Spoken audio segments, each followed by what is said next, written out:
What the hell? It is the next day, and by the next day I mean, am I gonna put this reaction up before? Or am I gonna put this up before? No, I'm gonna put this up before. This is the review. I recorded my reaction to the episode last night, and thank God that I did, because what?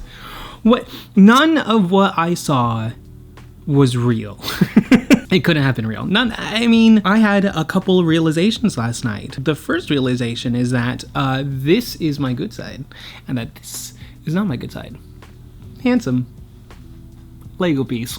And two, I don't think there's a two. I think I just really wanted to make the Lego piece. Spoilers, obviously. I forgot to say that these were all spoilers, but at the same time, I mean, how could we not assume? You know, I haven't gotten in trouble yet. But, you know, doing my due diligence this time. Spoilers ahead. And honestly, before we begin, I just want to say that you guys are something else. It's a good thing, don't worry. I'm really bad at speaking genuinely, and emotions, it's difficult.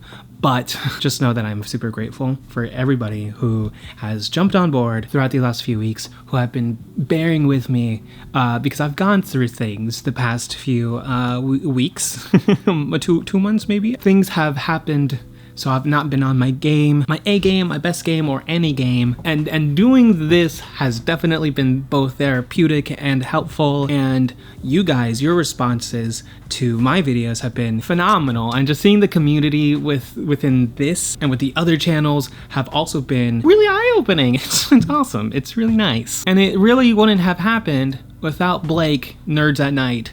Honestly, if he had not reached out to me, I think it was last year, I believe, none of this would happen. And I don't think my channel would be where it's at without Blake. And so I think that a special, very special thanks to Blake because of this. And I will forever be grateful, forever be indebted. And thanks to fluoxetine for not letting me cry. Let's normalize drugs, I think. Genuinely, I'm looking at a blank page. The only thing I have in parentheses is be genuine. And this is it. This is my awkward stumblingness. Channels that I have met because of Only Murders and because of Blake. We have a group chat now, and I think that's pretty cool. I have friends now. Hello, friends. Hopefully I'm not scaring you off, but please check these people out. They're stupendous at what they do. Obviously, Blake at Nerds at Night, Kit Kats 385, and Road Goes Ever On and On. Those are the people that I have met because of this, and other people that I watch and that I would like to meet because of this are Double P Media, Movie Files, Scene Invaders, and Matt and Jess. 4 other YouTubers that I think are also outstanding at what they do. And these core 7, 8, I don't math, these individuals are the individuals that I typically watch throughout anyway. So when I eventually connected with these people, it was like the Tom Holland meme, like, oh my God, it's Robert Downey Jr. That was me with pretty much everybody else. I was like, is this real? Is this real? It's, oh my God. All that to say, go watch them. Stay tuned for more from me, because I'm going to be posting more in the few days, weeks, months to come. But enough about me. Let's talk about the season. What the hell was this season? Very much this is the worst season for me, honestly. They did absolutely no investigative work whatsoever, no detective work. There was no murder mystery going on. There was just too much happening this season. And in all honesty, did you guys feel like this was like season 4 just mafia coded? Because it really did feel it had elements of season 4 but in season 5, and it was just bizarre to me. Also, it kind of feel like they had no idea what they were doing. I was worried about a She-Hulk ending, and here I am about to make another She-Hulk comparison. Do these writers actually know how to write mafia? That's the key. If they've never written mafia before, did they at least do their homework? I don't think they did, because what the hell was the whole Goodfellas reference? I'm actually pissed at the fact that the Goodfellas was not brought up back again, and the fact that it was not used as this is so not only murders in the building, it is crazy. After having a film season with the film stuff being kind of part of the plot for each episode, and then having like a film reference in the season thereafter, having it not be part of the story. It's a wild and bold and stupid move. See, I don't even know where to begin.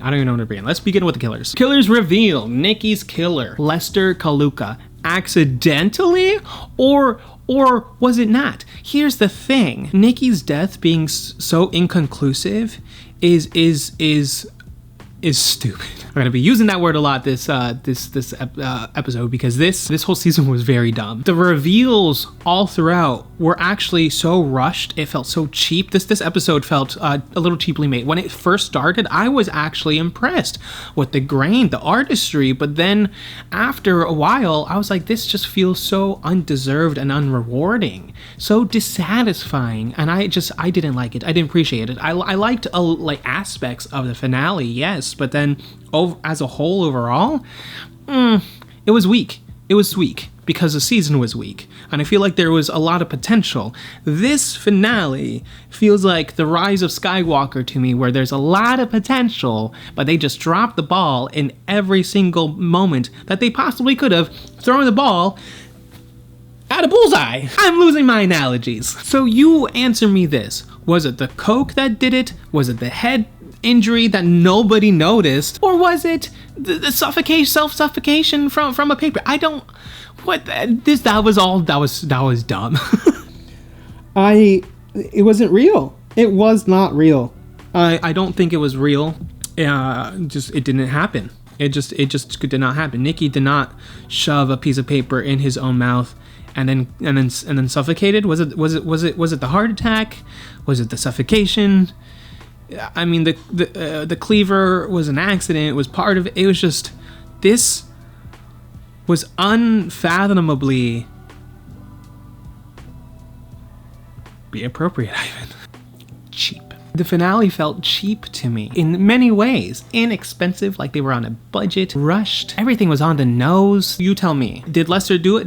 In my head, Lester didn't do it. In my head, it was all an accident. And that Lester's kind of absolved, and I kind of hate that. Like commit, man. Make Lester cross that line. It's just so, I don't know. I don't see the issue with not letting Lester fully be the one who kills Nikki. For what?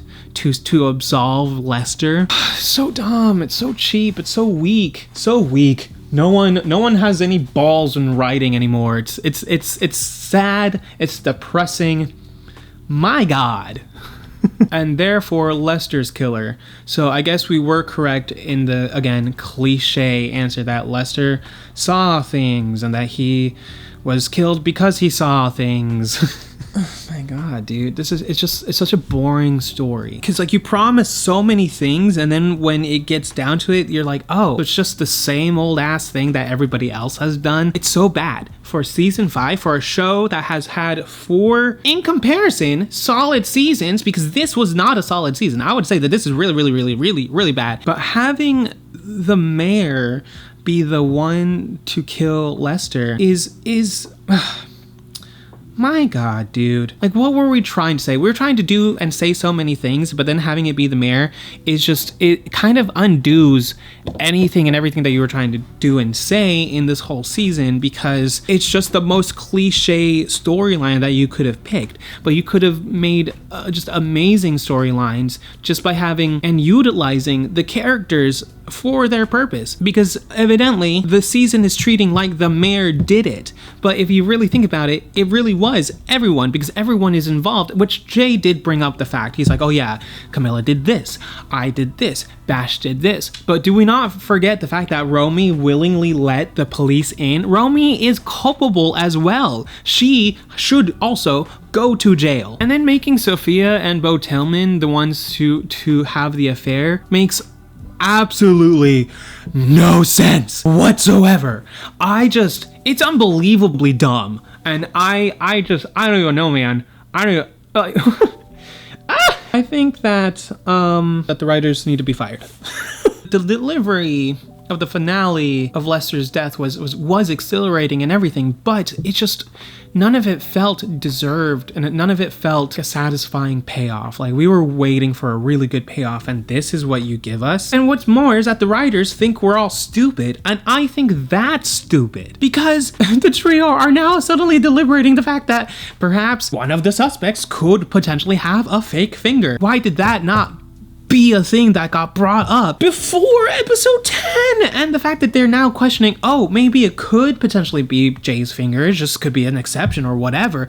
Why did you not ask Jay to reveal his goddamn hand? No one focused on Lester's investigation at all. It was all, they're trying to do character work. The same exact things that they did for like season 4 was done for season 5, but with billionaires. And it's like, is there nothing else that we could do? No.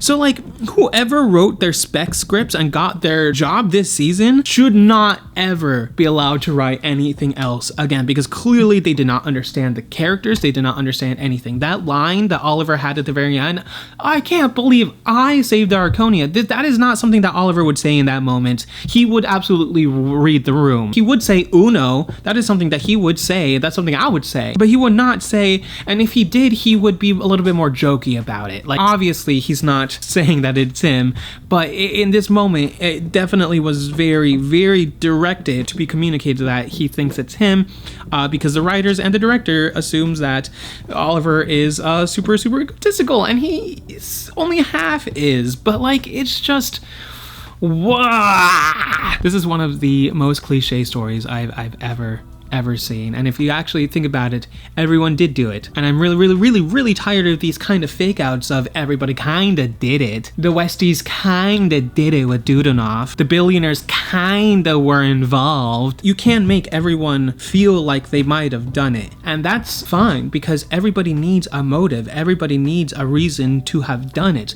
However, if you're going to set up like the season kinda did, but they did it very, very poorly in the fact that every investigator, i.e. the trio, dropped the ball in actually investigating, and they didn't do any of the things that needed to do to figure things out, because things just happened upon them. Revelations happened. If these revelations didn't just happen, the Arconia would have been lost. I cannot believe that they're like, oh, did we do it? Did we do it? And they're like, yes, we did. You did shit. Why? You're like one last murder board? You had 18 days to do this. My God, either commit to the bit or get off my dick. If season 7 has an everyone did it vibe, I swear season 6, I swear I'm quitting. And you can tell I'm serious because my voice has gone deeper. And I get it's just I have a lot of vocal fry. You know when that happens, it's not a good thing.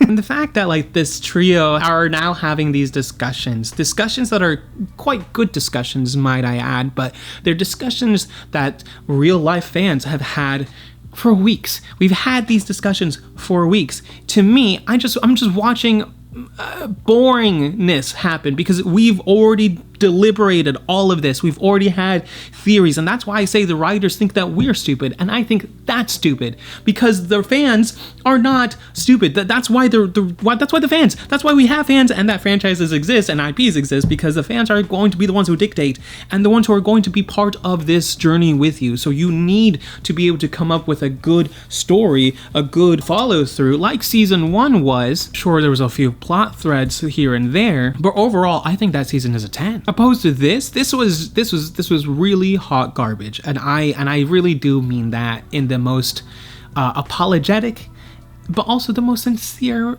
way possible. I will say though that the final scene, slam dunk, except for Sophia's bit, because what the hell are the writers trying to say with Sophia's final scene? First, confirmed, Nona is Sophia's mom, and I knew that. It was somehow implied that Nona was Sophia's mom. It just made sense to me, and I even said that Nona potentially killed her son-in-law to have a better option for Sophia, but That didn't happen. But I said son-in-law, so in my head, I thought Nona was Sophia's mom. But apparently half of the world assumed that Nona was Nikki's mom. So that is actually on the writers for making that very unclear until the literal last minute.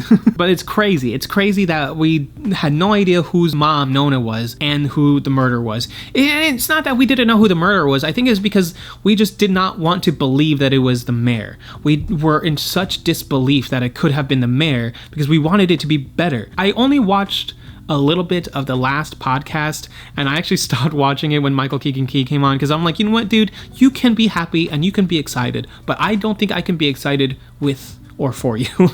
Because, pal, this was bad. None of what you're saying is true for any of the fans. It might have been true for you, and I'm not going to invalidate that, but it was a really, really bad and poor execution writing-wise, and it was bad. It was bad as bad as bad. Anyway, back to Sophia. What were the writers trying to tell us? Oh my god, okay, so hold on. Let me start.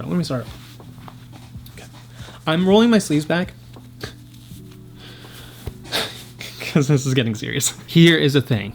If Sophia had an affair with the mayor, then why then would she give Charles the cards to the casino? Because if she recognized the finger prior to giving Charles those cards, that means that she had a plan in place, that she thought, oh, I'm going to give Charles a card so that what? So that he could find who did this. But if you knew who killed your husband right then and there, why didn't you say, hey, yo, actually, it's the mayor?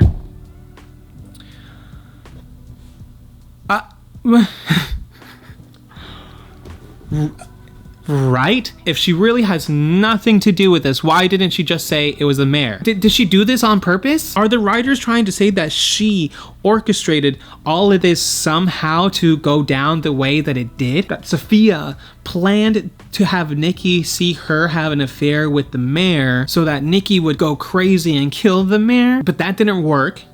But why would she want the mayor? What? The thing is, I do think the writers are trying to say that, oh, Sophia actually orchestrated all of this, but it's very unclear what her endgame was. Who was she trying to kill? Was it Nikki or was it the mayor? We don't know, but all we know is that she is a villainous individual.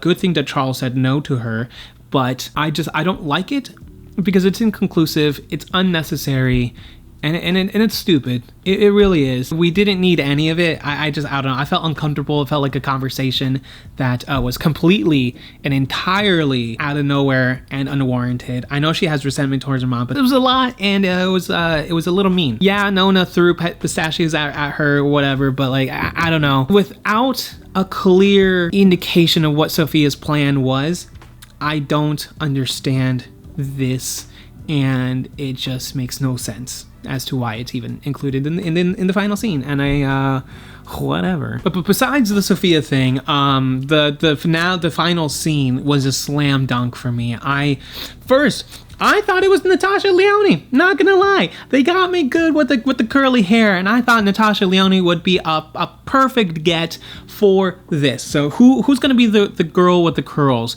for season 6? Who is it gonna be? That was crazy to me. Cinda Canning. I am gonna make a very small season 6 theory video. So I'm not going to talk too much about Cinda Canning here. But they got me good. As you'll see from my reaction, I pretty much lost it when Cinda put her hand on the gate. The whole thing is just so goofy. That made it worth it for me.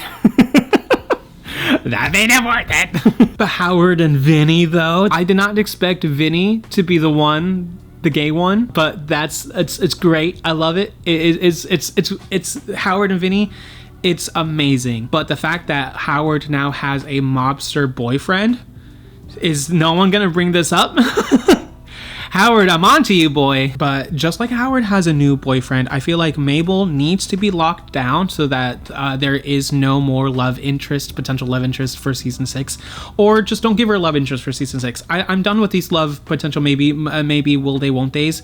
Mabel, she's so unstable, emotionally unstable. Bring Theo back, seriously. If it's not Mabel and Theo, I don't want it. And if Mabel doesn't want Theo, someone give me the man's number. I'll learn ASL. I've been meaning to learn it any day now. The only thing I know is me too, boy. So I'll convert for Theo. What a man.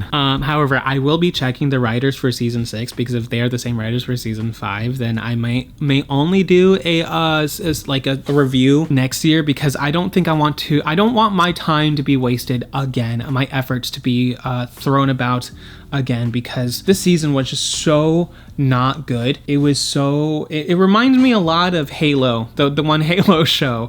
It's just unbelievably bad, and it's only because it's so cliche, so radically cliche, that to the point where you cannot believe it. Is this a Kenneth Branagh production? Like, come on. Like, I've not seen more obvious and cliche things since Death on the Nile and A Haunting in Venice as well. That whole thing was like super obvious to me as well. I leaned over to my friend. I was like, it's this person and this is the motivation. And even other twists, I was like, oh, it's this person and this is what they're doing. And my friend kept, every time they reveal, my friend would be like, how are you doing this? I'm like, because it's obvious writing. It's cliche, and therefore it's bad. So yeah, this is the worst season by far of Only Murders in the Building. I don't like this season at all. It's kind of sad because I really do love Only Murders in the Building, but this season has now become like that tarnished season for me. It's almost like The Umbrella Academy, where The Umbrella Academy season 1 and 2 are phenomenal, and season 3 is just fine, but season 4 is one of some of the worst television I've ever seen. And it's to the point where like only half of the show is good, so I don't know if I can even recommend The Umbrella Academy. We are almost to that point with Only Murders in the Building, where seasons 1 through 4 are pretty solid. You really got to push past season 2, but when you get to season 5, I would almost say skip it and only watch the final scene so that you know what you're getting into for season 6, because it seems like season 5 only exists. I'm trying to come up with a reason and I can't find one. Let me know your thoughts. I think will I do just an only comments video, because it's like the last video I got is a lot of comments. There's a lot of comments. There's one comment that I did want to highlight. Okay, I cannot find it right now. But basically they were saying that they basically said it was a gas, like there was a gas leak going on, and I thought that was such a meta reference to Community, and I thought that was phenomenal. So I will find it and I'll put it up on the screen for you guys to see, but I think that's what I'll do. I think I'm going to do comments in my season 6 theory video, just because I don't really have a lot for season 6. I know what's going on with Cinda Canning. I kind of know what's going on. I don't know who killed her, but I know what happened. So stay tuned for that. I have a lot to do this week. My reaction, this, and then my season 6 video. So oh, my Tron Ares spoiler breakdown that I've still got to do. Once again, leave your comments in the comments below. Thank you, everybody. Thank you. This has been good. This has been fun. This has been nice. And I will see you very soon. Sushi PD links are in the description below. And once again, leave your comments, subscribe if you want to see more, and I will see you next time. You've just been modified.